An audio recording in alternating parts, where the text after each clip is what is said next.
बोले अल्लाह मैया की जय। बोले सत्य सनातन धर्म की जय। बोले वैशाख महात्मा की जय।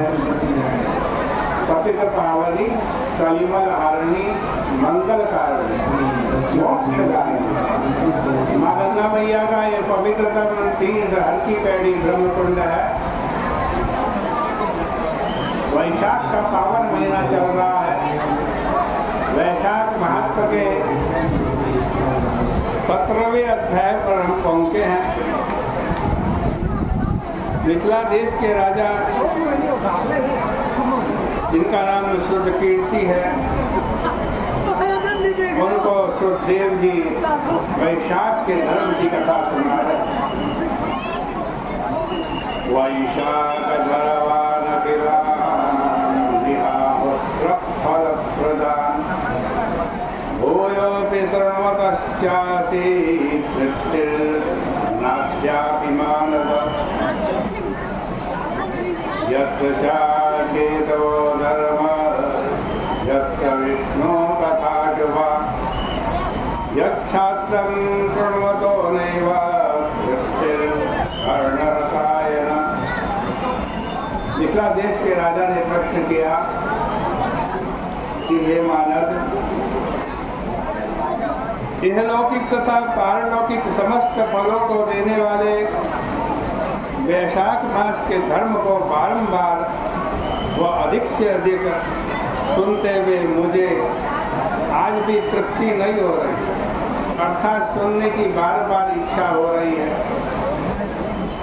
जहाँ पर अकेतव माने धूर्तता रहित निष्काम धर्म है एवं जहाँ विष्णु भगवान की पवित्र कथाएं हैं, उन शास्त्रों को सुनते हुए तृप्ति नहीं होती, क्योंकि वह कानों के लिए रसायन है। भाग्य से मेरे पूर्व जन्म के पुण्य हुए हैं, जो कि अतिथि के बहाने आप मेरे घर में आए हैं। आपके मुखारविंद से निकले हुए परम आश्चर्यकारी वचन रूपी अमृत को पीकर आज मैं बड़ा आनंदित हूँ। और मैं तो पारमेष्ट पद और मोक्ष की भी कामना नहीं करता हूँ, क्योंकि भगवान की कथा के अंदर जो आनंद है वो कहीं नहीं। इसलिए भुक्ति और मुक्ति देने वाले तथा भगवान विष्णु को प्रसन्न करने वाले उन दिव्य धर्मों को विस्तार पूर्वक पुनः मुझसे कहें। इस प्रकार राजा के द्वारा पूछे जाने पर महायशस्वी श्री सुखदेव जी ने प्रसन्न चित्त से कल्याणकारी धर्मों को कहना पुनः प्रारंभ किया। श्री सुखदेव जी ने कहा, हे राजन सुनो, मैं पापों का विनाश करने वाली वैशाख धर्म विषयक कथा जो कि मुनियों द्वारा बार बार कही गई है उसको कहूँगा। पंपा नदी के तट पर महायशस्वी कोई शंख नाम का ब्राह्मण था। वह जब बृहस्पति सिंह पर गए तब पवित्र गोदावरी के किनारे गया। पवित्र भीमरथी को तैर करके कांटे भरे हुए जलहीन एवं निर्जन वन में पहुंचा। वैशाख का महीना था। धूप से धुपी होकर दोपहर के समय वह ब्राह्मण वृक्ष के नीचे बैठ गया। उसी समय कोई दुष्ट व्याध धनुष लिए हुए आया। वह व्याध किसी भी प्राणी पर दया न करने वाला दूसरे यमराज की भांति था। उसने सूर्य के समान तेजस्वी एवं दीक्षा प्राप्त उस ब्राह्मण को कुंडल पहने देखकर उन्हें बांधकर उग्र बुद्धि वाले उसने आज उनके कुंडल आदि छीन लिए। जूता, छाता, रुद्राक्षी माला तथा कमंडलू आदि छीन लिए।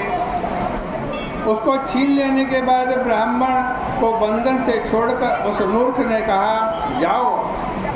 तत्पश्चात उस वन में जहाँ की पानी भी नहीं था, सूर्य की किरणों से तपती हुई बालू वाले रास्ते में चलते हुए पैरों के तप जाने पर घास से भरे हुए स्थानों पर चला आया करता था तथा कहीं कहीं उन पर बैठ भी जाता था।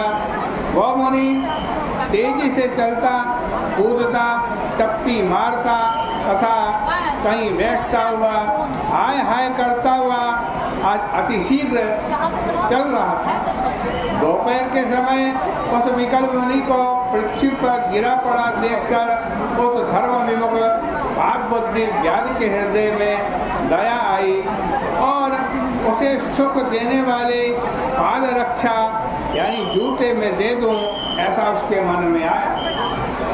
उसने मन में सोचा, चोरी करना मेरा धर्म है, वो तो मैंने कर ही लिया है, ये इसके नए जूते मैंने ले लिए हैं, अब पुराने जूतों का मैं क्या करूँगा। पुराना जूता पहन करके आज कम से कम इसके पाँव घाम से तो बचेंगे। ऐसा मन में निश्चय करके शीघ्र ही उसने बालू से तपे हुए पैर वाले दुखी और श्रेष्ठ ब्राह्मण को जूता दे दिया। जूता लेकर वह ब्राह्मण बड़ा प्रसन्न हुआ। आज कहते हैं और कहने लगा कि लगता है विष्णु भगवान तुझ पर प्रसन्न हुए हैं। आज कहते हैं इसीलिए तुमने मुझको जूता दान दिया।